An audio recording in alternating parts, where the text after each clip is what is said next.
नमस्कार। नवभारत टाइम्स.com में आपका स्वागत है। राजस्थान में कांग्रेस सरकार के कार्यकाल को आज 2 साल पूरे हो गए हैं और राजस्थान में मजबूत विपक्ष और बीजेपी के प्रमुख सतीश पुनिया जी हमारे साथ हैं। उनसे बात करते हैं कि 2 साल का सरकार का कार्यकाल कैसा रहा। मैं यदि एक सियासी व्यक्ति के नाते नहीं, एक निरपेक्ष तौर पर भी कहूँ तो मेरे नज़रिए से इतिहास की अब तक की सबसे कमज़ोर सरकार है। और आर्थिक प्रबंधन से लेके और कोरोना के इस कालखंड में कोरोना के प्रबंधन का भी आकलन करें तो ये सरकार पूरे तरीके से फेल हुई है। एक लंबी फहरिस्त है, क्योंकि इन्होंने एक जन घोषणा पत्र 2018 में जारी किया।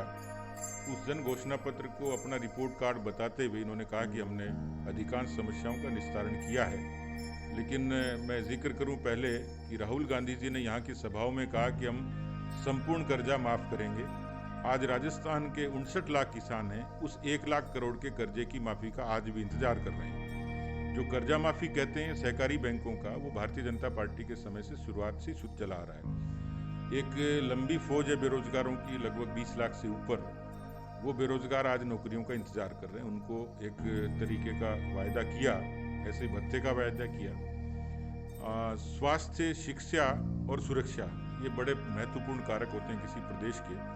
हमारा शांतिपूर्ण प्रदेश था, लेकिन आज अपराधों की दृष्टि से यदि राजस्थान को क्राइम कैपिटल कहें तो अतिशयोक्ति नहीं होगी। तो मेरे नज़रिए से अब तक की सबसे नकारा, निकम्मी, भ्रष्ट और अराजक और अकर्मण्य सरकार है। राजस्थान में 2 साल पहले जब सरकार बनी थी तो कांग्रेस में जश्न से ज़्यादा कांग्रेस में फूट की चर्चा रही, उनकी सुर्खियां बनी। किसी तरह से मुख्यमंत्री और उप मुख्यमंत्री को लेकर बात बनी और सरकार बन गई। 1.5 साल बाद में ये फूट जो है फिर से सरकार पे संकट बन के आई और जैसे तैसे करके सरकार बच गई। इसे गहलोत सरकार का प्रबंधन कहें या जो भी, लेकिन इस बीच जो है उन्होंने बीजेपी पे सारा ठीकरा फोड़ा और अब भी वो ये कह रहे हैं कि सरकार गिराने की साजिश रची जा रही है। इस पर क्या कहें? देखिए, इस सरकार की बुनियाद महत्वाकांक्षाओं के और सत्ता के संघर्ष को लेकर हुई थी। कांग्रेस में इस बात को कोई स्वीकार करने के लिए तैयार नहीं, लेकिन ये अंधे आदमी को दिखता है कांग्रेस में अब पीढ़ियों का संघर्ष है। पुरानी पीढ़ी और नई पीढ़ी के लोगों का संघर्ष है, नई लीडरशिप का। ये राजस्थान में भी हुआ। सचिन पायलट पीसीसी के चीफ थे। उन्होंने 5 साल गांव-गांव घूमकर कांग्रेस को विपक्ष के नाते खड़ा किया और बाद में कालांतर में सत्ता में आए। हालांकि सत्ता में उनका आना ये संयोग था। केवल 0.5% से हमसे वो अव्वल थे। उनको केवल 99 सीटें मिली थी, यानी क्लियर मैंडेट नहीं था, जो आज भी नहीं है। और इसलिए वो बीएसपी और इंडिपेंडेंस इनको मिला के सरकार बनी। लेकिन ये सत्ता का संघर्ष उनके भीतर का संघर्ष बना और इसके कारण उसमें अंतर्कलह हुआ। ये सबने देखा है कि उनका एक पार्टी का एक विभाजित गुट कितने दिन तक अलग रहा। ये 34 दिन बाड़े में रहे, आलाकमान सोता रहा, किसी तरीके का इंटरवेंशन नहीं हुआ और एक लंबे समय तक राजस्थान की जनता शासन से वंचित रही। अब प्रश्न ये उठता है कि ये बड़ा आसान था कि खुद की कमजोरी और दूसरे के माथे पर ठीकरा फोड़ो। तो ये अशोक गहलोत जी इतने शातिर नेता हैं कि उनको ये आसान लगता था कि बीजेपी के केंद्रीय नेतृत्व पर, बीजेपी के स्थानीय इकाई पर ये इल्जाम लगाएं और खुद पाक साफ हो जाए। जबकि ये स्थापित सत्य है कि झगड़ा इनका अपना था। उस झगड़े की तोहमत बिला वजह बीजेपी पर लगाई। मुझे लगता है कि आज भी बहुत कुछ ठीक नहीं है।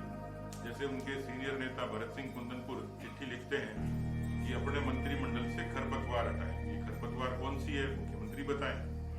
उनकी विधायक इंदिरा मीणा लिखती है कि हम पीसीसी के अध्यक्ष को चिट्ठी लिखते हैं, कहीं वो कचरे के ढेर में तो नहीं चली जाएगी। इस तरीके की मुझे लगता है कि अभी भी वो अंतर्विरोध कायम है। ये सरकार मानसिक रूप से, नैतिक तौर पर और व्यवहारिक तौर पर कमजोर हो चुकी है। किसान आंदोलन जो आ रहा है उसमें भी वो कह रहे हैं कि केंद्र सरकार जो है अन्याय कर रही है। राजस्थान में जो है बीजेपी किसान आंदोलन को लेकर क्या कह रही है? देखिए, कांग्रेस मुझे लगता है कि व्यवहार से और विचार से देश की जनता ने नकार दिया और सत्ता से विचलित होना उनके लिए बड़ा मुश्किल हो रहा है। सत्ता से वंचित होने का वो विचलित है। 2019 के मैनिफेस्टो में जिस आंदोलन का कांग्रेस समर्थन करती है, उसी 2019 के मैनिफेस्टो में उन्होंने यही एपीएमसी को, यही कॉन्ट्रैक्ट फार्मिंग को उन्होंने अप्रूवल दी और खुद ने छापा। उनकी हरियाणा की, उनकी कर्नाटक की, उनकी पंजाब की सरकारों में कॉन्ट्रैक्ट फार्मिंग होती थी। आज वो यू टर्न ले रहे हैं। तो मुझे लगता है कि उनका विरोध जो है वो दिखावे का है, स्टेबिलिटी नहीं उनके अपने विचारों में। भारत में आज़ादी के बाद किसानों के लिए पहली बार मोदी सरकार ने, थोड़ा पीछे जाएंगे तो वाजपेयी जी ने क्रेडिट कार्ड की शुरुआत की थी, तो लाखों किसानों को, करोड़ों किसानों को देश में क्रांतिकारी बदलाव महसूस हुआ और उसका फायदा किसानों ने लिया। पीएमजीएसवाई थी, प्रधानमंत्री ग्राम सड़क योजना, गांव को शहरों से जोड़ा, किसानों को लाभ हुआ, उनका माल मंडी में आने लगा। अब इन तीनों कानूनों के जरिए मोदी जी ने, इससे पहले neem coated urea, soil health card, PM Samman Nidhi, ऐसे अनेक उपक्रम किए जिससे किसानों को संबल मिला। और इसलिए अब ये तीनों कानूनों से किसान को अपनी फसल की बेचने की आजादी, किसान को अपनी फसल का करार करना और किसान को अपनी मनचाही कीमत पर, और सरकार स्पष्ट कर चुकी है एमएसपी रहेगी, एपीएमसी रहेगी, मंडी में बेचो, मंडी के बाहर बेचो, किसी प्रदेश में बेचो, एक वन नेशन वन मार्केट को उन्होंने एस्टेब्लिश किया। कांग्रेस मुझे लगता है कि एक दिखावे का, प्रायोजित सा विरोध कर रही है। इस देश में जिस तरीके से अराजकता फैलाने की कोशिश हुई, नागरिकता संशोधन कानून पर यही सरकार है किस तरीके से विधानसभा में बिल का विरोध किया, लोकसभा के पारित किए हुए बिल को, और कालांतर में राजस्थान की जनता को इसी सरकार ने नागरिकता भी देनी शुरू कर दी। तो ये दोहरा चरित्र किस तरीके से, यही किसानों के मामले में कांग्रेस पार्टी कर रही है। मुझे लगता है कि देश में मोदी जी ने बुनियादी सुविधाओं से लेकर किसानों की एक तरक्की के लिए रास्ता खोला है। कांग्रेस पार्टी का विरोध ये केवल अराजक तत्वों को एक हवा देने का सा काम है, इस देश में अशांति फैलाने का काम है। राज्य में सरकार के रिपोर्ट कार्ड को लेकर आपने जो बात कही कि बेरोजगारी पे सरकार कुछ नहीं कर पाई है, किसानों से कर्ज माफी का जो वादा किया था उसमें कुछ नहीं कर पा रही है, तो जो 2 साल का कार्यकाल है उसमें से सरकार को आप 10 में से कितने अंक देते हैं? मुझे लगता है कि कांग्रेस ने परीक्षा के उस प्रश्न पत्र पर कुछ लिखा ही नहीं है, पूरा कागज है, पूरी स्लेट है, इसलिए नंबर देने का प्रश्न ही नहीं। राजस्थान में सरकार की 2 साल का जहां जश्न मनाया जा रहा है, वहीं विपक्ष का और बीजेपी पार्टी जिस तरह की सरकार गिराने का आरोप लग रहे हैं, उनका साफ कहना है कि सरकार ने कुछ किया ही नहीं है और जश्न की तो बात भी दूसरी है। तो बने रहें और अधिक खबरों के लिए navbharattimes.com पर। नमस्कार।